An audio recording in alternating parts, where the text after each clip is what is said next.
Tú crees que jugar limpio te hace respetable. En realidad te vuelve predecible, reemplazable y barato dentro de sistemas que recompensan extracción, no obediencia. El marco moral que heredaste no fue diseñado para tu soberanía, fue diseñado para tu gestión.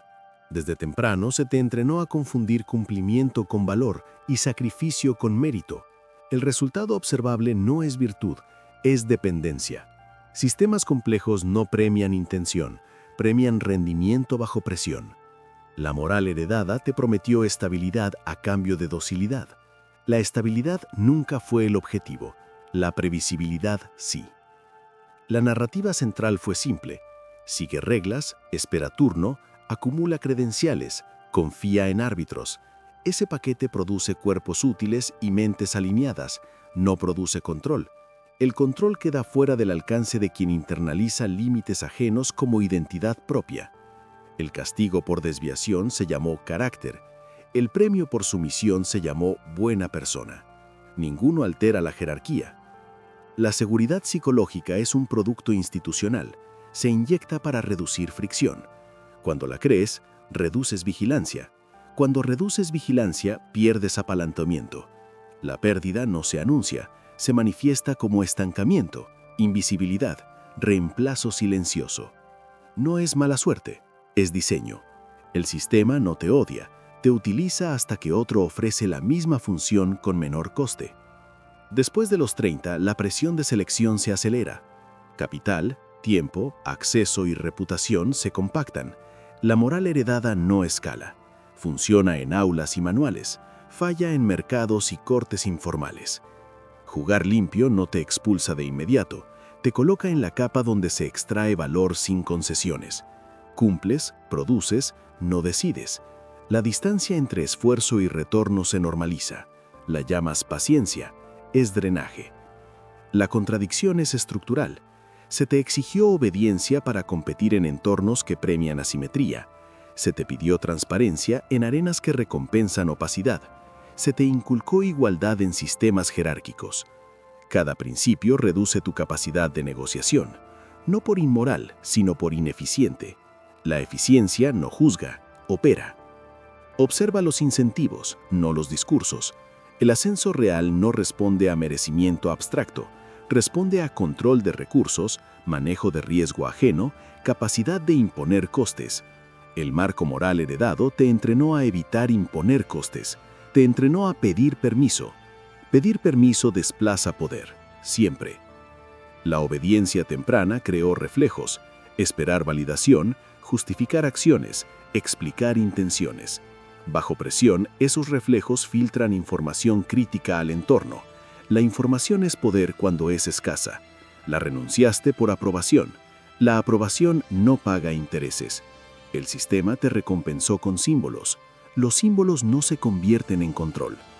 No hay conspiración, hay arquitectura. Instituciones optimizan estabilidad, no soberanía individual. Necesitan cumplimiento masivo y desviación mínima. El lenguaje moral es el lubricante, reduce resistencia. Cuando lo internalizas, te conviertes en componente intercambiable. La consecuencia humana existe, pero no importa al sistema, importa la continuidad del flujo. El marco debe colapsar porque te coloca en una posición de recurso. Recurso no es insulto, es función, extraíble, medible, sustituible. Mientras mantengas la identidad de jugar limpio, aceptarás pérdidas como pruebas de carácter. El carácter no corrige asimetrías, el control sí. Este capítulo no ofrece refugio, retira anestesia. La seguridad psicológica se retira porque es incompatible con lectura fría del entorno. La moral heredada no te hace mejor ni peor, te hace manejable, y lo manejable no gobierna. El poder no emerge de la virtud, emerge de la capacidad de alterar resultados ajenos bajo presión. Esta es la regla operativa que gobierna dominancia y pérdida. No es ideológica, es mecánica. Cuando no puedes alterar resultados, te adaptas a ellos. La adaptación constante es presentada como madurez. En realidad es subordinación estable. La obediencia mantiene a los sistemas eficientes. también mantiene a los obedientes pobres y visibles solo como función. El mecanismo es repetitivo. Cumples estándares, reduces fricción, aumentas producción. El sistema absorbe el excedente, te devuelve continuidad, no te devuelve control. El control se reserva para quien introduce riesgo y administra incertidumbre de otros. La moral heredada te entrenó para minimizar conflicto. El conflicto es el punto donde se negocia poder. Al evitarlo, aceptas precios impuestos, aceptas tiempos ajenos, aceptas evaluaciones externas. La eficiencia conductual sin capacidad de imponer condiciones produce dependencia. Dependencia se confunde con estabilidad. La estabilidad es una jaula sin barotes. El cumplimiento funciona porque reduce costos de coordinación. Los sistemas lo premian con acceso limitado y promesas diferidas. El acceso limitado no altera jerarquías. Las promesas diferidas nunca vencen. Mientras esperas, otro captura el punto de decisión. Decidir es poder. Ejecutar es trabajo. La pérdida no ocurre por incompetencia técnica, ocurre por alineación incorrecta de incentivos. Si tu incentivo es agradar, tu conducta se vuelve predecible. La previsibilidad es explotable. El sistema no necesita castigarte, te programa a autoajustarte. La autoajuste constante consume margen. Sin margen no hay negociación. La visibilidad que recibes como cumplidor es vigilancia, no estatus. Se te mide, se te compara, se te reemplaza. El estatus real reduce vigilancia. Quien controla resultados recibe autonomía. La autonomía no se concede, se impone cuando tu ausencia genera costo. El mito del mérito sostiene la máquina. Funciona porque convierte desigualdad estructural en narrativa individual. Si fallas, te corriges. Si no asciendes, te capacitas. El bucle no termina porque no apunta al punto de control. Capacitación aumenta producción, no aumenta palanca. La palanca proviene de posiciones donde un movimiento tuyo altera múltiples resultados. La obediencia te entrenó a confundir reglas con realidad. Las reglas son capas de gestión. La realidad es quien decide cuando las reglas fallan. Las reglas protegen al sistema de ti, no te protegen del sistema. En crisis, las reglas se suspenden. El poder decide. Quien esperó turno, queda fuera. El costo psicológico aparece como agotamiento funcional. No es emocional, es energético. Mantener cumplimiento sin retorno drena recursos internos. El sistema lo acepta como desgaste normal. Reemplaza cuando cae el rendimiento. No hay traición, hay eficiencia. La selección sexual y la competencia amplifican este mecanismo.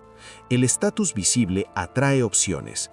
El cumplimiento invisible, no. La moral heredada te prometió reconocimiento por esfuerzo. La selección premia señales de control, no historias de sacrificio. El sacrificio sin control es subsidio al entorno.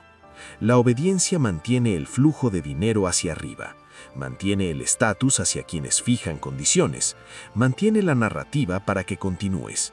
Cuando intentas jugar limpio en mercados opacos, entregas información, reduces ventaja, aceptas arbitraje externo, pierdes antes de empezar. Este capítulo no prescribe ética, describe función. El mecanismo central es simple y repetible. Quien controla puntos de decisión extrae valor. Quien cumple procesos produce valor para otros. La pobreza y la invisibilidad no son fallas morales, son resultados coherentes de una conducta alineada con obediencia. La presión no te convierte en dominante, revela si tienes palanca. Si no la tienes, trabajas para quien sí. El sistema no necesita tu consentimiento, solo necesita tu cumplimiento. La presión de selección no evalúa intenciones, clasifica funciones. Bajo esa presión emergen dos arquetipos operativos, quien extrae y quien es extraído. No son identidades morales, son posiciones estructurales. La transición entre ellas no ocurre por deseo, ocurre por alineación de incentivos y control de acceso. El recurso es visible, produce, cumple, explica. Su valor depende de continuidad. La continuidad lo vuelve cauteloso. La cautela reduce fricción. La reducción de fricción facilita la extracción. El recurso optimiza por estabilidad. Esa optimización lo fija en su rol, no por incapacidad, sino por coherencia conductual. El depredador no es agresivo por carácter, es selectivo por diseño. Controla puntos de decisión, no procesos.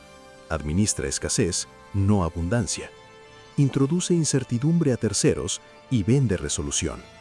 No compite en métricas públicas, define métricas privadas. Su visibilidad es opcional, su impacto no. La moral heredada te entrenó para identificar depredación como desviación. Eso te vuelve ciego a su funcionamiento. Mientras juzgas, el sistema opera. El juicio no altera flujos, el control sí.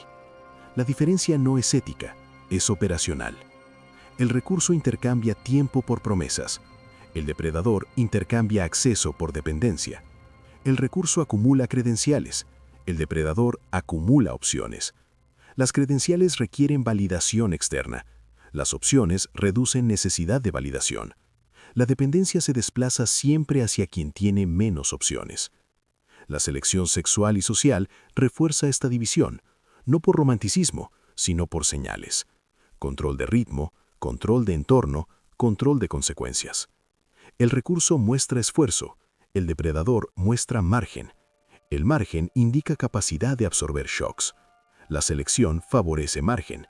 El esfuerzo sin margen se interpreta como fragilidad funcional. El recurso cree que ser necesario le da poder. Ser necesario te vuelve rehén. La ausencia del recurso es gestionable. La ausencia del depredador genera costos no previstos. Los sistemas toleran reemplazo de recursos, protegen a quienes concentran decisiones, no por favoritismo, por supervivencia del flujo. La educación y la moral reforzaron la identidad de recurso con recompensas simbólicas. Reconocimiento, pertenencia, narrativa. Esas recompensas no alteran jerarquías, funcionan como amortiguadores, reducen fricción psicológica para mantener extracción constante.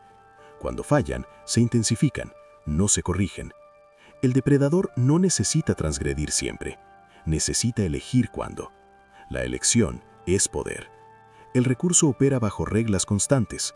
La constancia lo hace predecible. La predictibilidad permite planificación ajena. La planificación ajena captura su excedente.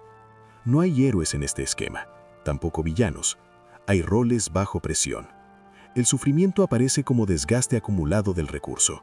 Fatiga, cinismo, reducción de horizonte. No es emocional, es resultado de un balance negativo sostenido. El sistema lo considera aceptable. El recurso lo internaliza como falla personal. La frontera entre depredador y recurso se mantiene con narrativas de justicia y mérito. Esas narrativas evitan migración masiva. Si el recurso entendiera la mecánica, ajustaría conducta. El sistema perdería estabilidad. Por eso la narrativa persiste. No por maldad, por diseño. Este capítulo no propone imitación, propone clasificación. Mientras no identifiques en qué posición operas, cualquier acción refuerza el rol existente.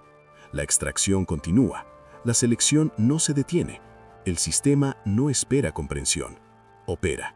La reprogramación no es mejora personal, es ajuste funcional bajo presión real. El sistema no se convence, se explota o se controla. La ética no participa, participan costos, riesgos y resultados observables. Todo cambio que no altere estos tres vectores es cosmético. Primer desplazamiento, del cumplimiento a la condicionalidad. El recurso actúa sin shrut. El operador impone condiciones. No se trata de negar ejecución, sino de vincular ejecución a consecuencias. Sin consecuencias, tu acción es gratuita. La gratuidad es extracción. La condicionalidad introduce fricción. La fricción revela valor. Segundo desplazamiento, de la transparencia a la asimetría informativa. La moral heredada premia explicar. Explicar reduce ventaja. El control requiere opacidad selectiva. No mentir de forma impulsiva, sino dosificar información según retorno. Quien revela todo, cede ritmo. Quien controla revelación, controla negociación. Tercer desplazamiento. Del esfuerzo visible al impacto medible. El esfuerzo es ruido. El impacto altera decisiones. Debes ubicarte donde un movimiento tuyo modifique múltiples flujos. No importa cuán intenso sea el trabajo fuera de esos nodos. Sin nodo, no hay palanca. Sin palanca, no hay soberanía. Cuarto desplazamiento. De la validación externa al costo de reemplazo. El estatus real no es aprobación, es dificultad de sustitución. Aumentar dificultad no es acumular títulos, es concentrar interdependencias. Cuando tu salida genera pérdida inmediata, el sistema ajusta. Antes, no. Quinto desplazamiento. Del tiempo vendido al tiempo bloqueado. Vender tiempo te fija precio. Bloquear tiempo crea escasez. La escasez reorganiza prioridades ajenas. El recurso llena agendas. El operador las controla. Controlar ritmo es controlar poder. Sexto desplazamiento. De la reacción a la iniciativa estructural. Reaccionar te coloca siempre un paso atrás. La iniciativa redefine el terreno. No es creatividad emocional, es anticipación de cuellos de botella y posicionamiento previo. Quien llega primero, fija condiciones. Quien llega correcto, impone términos. Estos desplazamientos tienen costos psicológicos funcionales. Aumenta fricción social, disminuye aprobación, se intensifica vigilancia. No son señales de error, son efectos secundarios del cambio de rol. El sistema prueba resistencia antes de conceder margen. Quien retrocede, vuelve a ser recurso. La moral heredada intentará reactivarse como freno interno. Aparecerá como culpa, duda, necesidad de explicar. Son reflejos condicionados, no se negocian. Se observan y se neutralizan con estructura, contratos, límites, silencios, alternativas. La estructura vence a la emoción sin nombrarla. La reprogramación no es gradual, es binaria en puntos críticos. O impones condiciones o no. O controlas información o la regalas. O concentras impacto o produces volumen. La ambigüedad beneficia el entorno. La claridad operativa te expone, pero te posiciona.